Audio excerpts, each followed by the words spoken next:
The last Dodge Viper snaked its way off the assembly line at Chrysler's Conner Avenue assembly plant in Detroit months ago, never to return. But the facility, rather than being mothballed, is set to get a new lease on life as the home of Fiat Chrysler Automobile's historic car collection. It could open to the public later this year, effectively replacing the Walter P. Chrysler Museum, which closed in 2016.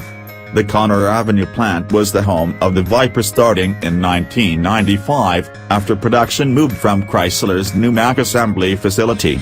After a brief hiatus in 2010, it came back on stream with the debut of the third-generation car for 2012. It also built the Plymouth, later Chrysler, Prowler.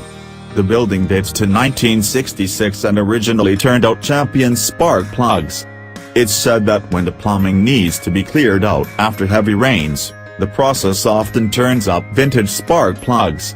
FCA has nearly 400 historic vehicles in its collection and will be able to display 85 at a time at the Conner Avenue facility, which will be renamed the Conner Center.